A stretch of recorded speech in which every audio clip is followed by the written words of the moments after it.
¿Qué significa hablar?, de Pierre Bourdieu. En este libro se hace una amplia revisión de la forma en que se configura el poder mediante el discurso. En este video hablaremos del segundo capítulo de esta obra, que abarca de una forma aplicada este análisis del poder performativo del discurso. El lenguaje tiene un carácter performativo que se ha estudiado en ciertas construcciones discursivas, como cuando hacemos una promesa, un juramento o una proclamación. Esa cualidad performativa toma gran poder simbólico en la estructuración de las sociedades. Nombrar o clasificar grupos o cosas desde la propia percepción del mundo es una forma de estructurarlo, y también depende de la autoridad que gozan esos agentes que asumen la tarea de nombrar y clasificar. Todo agente social busca tener acceso a ese poder de construir el mundo al nombrarlo.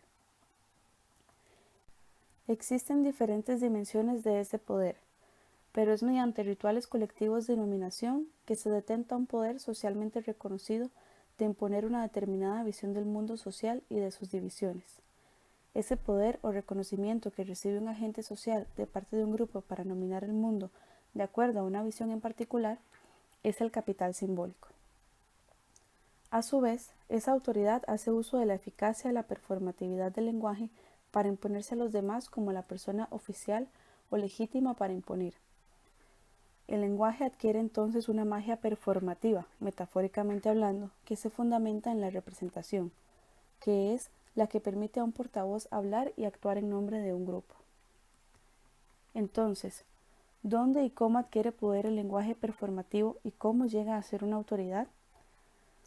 Un gran error ha sido buscar el poder de las palabras, es decir, su fuerza ilocutiva, en las palabras mismas.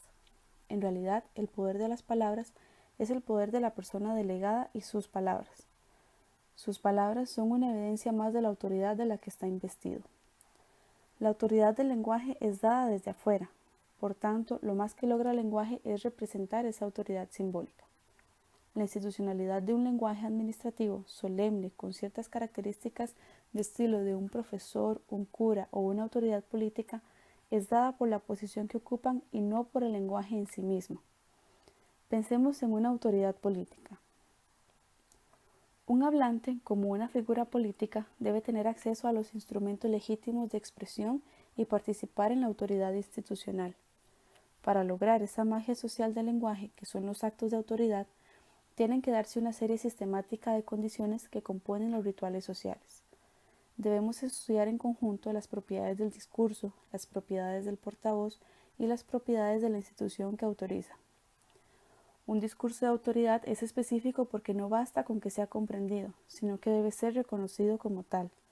Para lograr este reconocimiento debe ser pronunciado por una persona legítima para hacerlo, en una situación legítima y con formas lingüísticas legítimas. En resumen, la eficacia simbólica de las palabras solo funciona si el que la acepta o los receptores conocen al portavoz como habilitado para emitir el discurso de autoridad. Una aplicación de estas propiedades del lenguaje que hemos explicado se evidencian en los ritos de paso o institucionalización en las sociedades. Un rito en el que se pasa de adolescente a adulto, por ejemplo, es una forma de establecer una diferencia. Los ritos funcionan para determinar diferencias sociales como si fueran naturales. Entonces, ¿cómo se logra la consagración mágica de una diferencia? Mediante la eficacia simbólica de los ritos de institución, que dan el poder para actuar sobre la representación de lo real. La representación también es una fuerza que alimenta el discurso de autoridad. Un ejemplo claro de representación mediante el lenguaje performativo es crear divisiones y formar grupos mediante la clasificación de algunas de sus características. La división es un acto mágico social que introduce una discontinuidad en la continuidad natural, es decir, crear representaciones mentales que buscan homogeneizar grupos y no se basan en rasgos naturales, sino sociales. Al afirmar con autoridad una verdad que tiene la misma fuerza de una ley, se está llevando a cabo un acto de conocimiento, que se basa en el reconocimiento y dota de existencia a lo que enuncia. Hablamos de un acto de derecho. El autor produce un cambio en el ser al formular una idea con autoridad. El poder del lenguaje de crear, transformar, nombrar y caracterizar es aún más evidente en momentos de crisis. Cuando sucede una subversión política se está ante un cambio en la visión de mundo, por lo que también cambian los encargados de imponer las nuevas ideas. El gran reto es crear la representación y voluntad colectivas que ayuden a producir ese nuevo discurso, que se denomina discurso herético, el cual debe romper el acuerdo que existía con el orden anterior y crear un nuevo sentido común. Cuando estos grupos de representación se constituyen, es aún más fuerte la eficacia de las representaciones, ya que buscan elementos comunes, más allá de sus diferencias, para construir una identidad social. Al construir un nuevo grupo dominado, también se deconstruye un grupo que en otro momento fue el que definía la identidad social. No obstante, no todos los agentes son capaces de percibir su potestad de definir grupos nuevos de representación.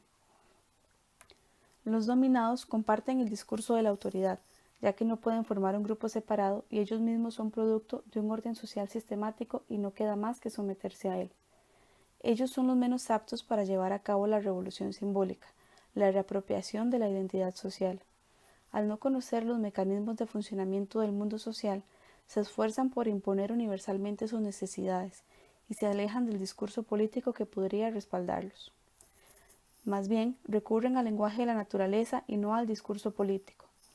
Esto lleva a una admiración oculta por el conservadurismo que se destaca por su sumisión al orden establecido y se manifiesta mediante eufemismos como la gente sencilla o las clases modestas. Sin embargo, si todos tuvieran conciencia de la verdad de su condición y posición en el espacio social, y si los agentes de poder no tuvieran conciencia para reconocerse en sus discursos, no existiría la lucha de clases que pretende conocer el mundo social.